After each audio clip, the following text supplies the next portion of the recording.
setelah Pilgub berakhir, kami justru semakin dekat dalam membangun visi dan misi bangsa ke depan.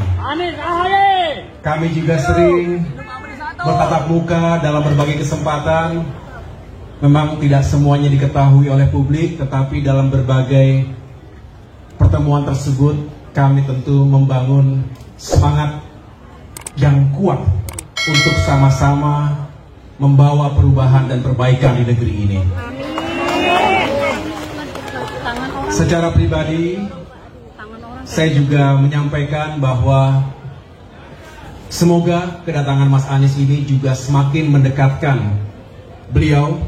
Saya tadi mengatakan semakin dekat dengan keluarga besar Partai Demokrat. Beliau sendiri adalah salah satu peserta konvensi calon presiden Partai Demokrat di tahun 2013-14 yang lalu. Jadi sekali lagi kebersamaan ini bukanlah baru saja kita jalin, tetapi sudah cukup lama. Nah, sekarang tentu dalam konteks yang sedikit berbeda.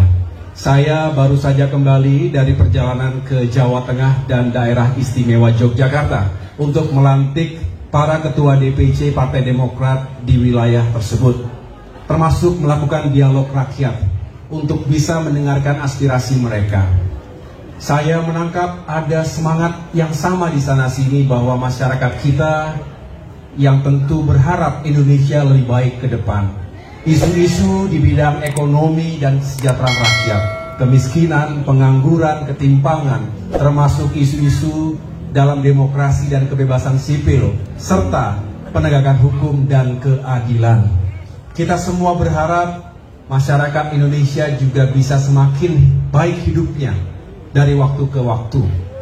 Kita juga tentu tetap menunjukkan kepedulian kita, empati kita, dan saya mengapresiasi Mas Anies sampai dengan masa-masa menjelang akhir jabatannya masih bekerja keras, tidak mengenal waktu untuk melayani masyarakat Jakarta. Assalamualaikum warahmatullahi wabarakatuh, teman-teman. Jumpa kembali dengan NJ Channel yang membahas berita teraktual, terhangat, dan sedang menjadi perbincangan publik.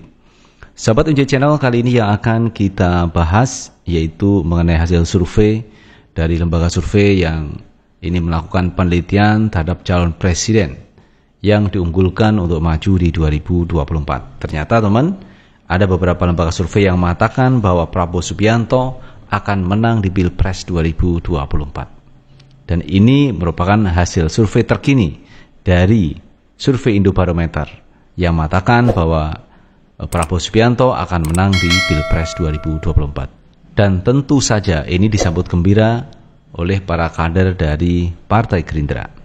Nah teman-teman, untuk lebih jelasnya coba kita baca beritanya dulu. Kita ambil berita dari Detik News. Survei Indobarometer dan IP, Andri Rosiade yakin Prabowo menang di 2024. Gerindra mencermati dua survei terbaru soal elektabilitas Capres. Jubir Partai Gerindra Andri Rosiade meyakini Capresnya Prabowo Subianto akan memenangkan Pilpres 2024 setelah melihat survei Indobarometer dan Indikator Politik Indonesia atau IP. Kalau kita melihat survei tiga besar, Capres sekarang ini kan ada yang stagnan, menanjak dan menurun, kata Andre dalam diskusi Adu Perspektif Detik.com X Total Politik Rabu 29 Maret 2023. Andre mengacu pada stagnannya elektabilitas Ganjar, menanjaknya elektabilitas Prabowo, dan menurunnya elektabilitas Anies di survei. Dari pengamatannya terhadap hasil-hasil survei terbaru, termasuk simulasi Pilpres 2 putaran dan head-to-head tokoh, dia yakin Prabowo akan keluar sebagai pemenang di Pilpres 2024. Kami sangat yakin Pak Prabowo akan menjadi presiden 2024, ujar Andre Rosiade. Sementara itu dari survei Indobarometer, dalam survei Indobarometer, tiga besar Capres tidak berubah. Ganjar di urutan pertama, disusul Prabowo lalu Anies Baswedan. Namun di simulasi head-to-head, Prabowo menang jika dihadapkan dengan Ganjar Pranowo. Berikut hasil simulasi head-to-head Prabowo vs Ganjar. Prabowo Subianto 38,5%, Ganjar Pranowo 35,4%. tidak akan memilih 0,8%, rahasia 3,4%, belum memutuskan 14,5%, tidak tahu atau tidak menjawab 7,5%. Survei Indobarometer dilakukan pada periode 12 sampai 24 Februari 2023. Survei digelar di 33 provinsi yang melibatkan 1.230 responden. Survei ini diklaim memiliki tingkat kepercayaan 95% dengan margin of error kurang dari 2,9%. Oke, sekarang kita pindah ke survei Indikator Politik Indonesia. Dalam survei IP, posisi 3 besar Capres juga tidak berubah, namun elektabilitas Prabowo dan Anies lebih dekat. Dalam simulasi head-to-head, Ganjar unggul tipis dari Prabowo, namun memang masih dalam rentang margin of error. Berikut hasil simulasi head-to-head Prabowo vs Ganjar. Prabowo Subianto 40,9%, Ganjar Pranowo 41,8%, tidak tahu 17,3%. Survei dilakukan selama periode 13 sampai 18 Maret 2024 menyertakan 800 orang responden. Adapun margin of error 3,5% pada tingkat kepercayaan 95%. Penarikan sampel menggunakan metode multi-stage random sampling berasal dari seluruh provinsi di Indonesia. Responden diwawancarai dengan metode tatap muka. Nah, itu sahabat Enjoy Channel terkait hasil survei yang mengatakan Prabowo jika head-to-head dengan Ganjar Pranowo maka Prabowo akan menang. Ini dilakukan oleh survei Indobarometer dan IP yang menyatakan bahwa Prabowo Subianto menang atas Ganjar Pranowo. Tetapi anehnya teman, tidak menyebutkan nama Anies Baswedan.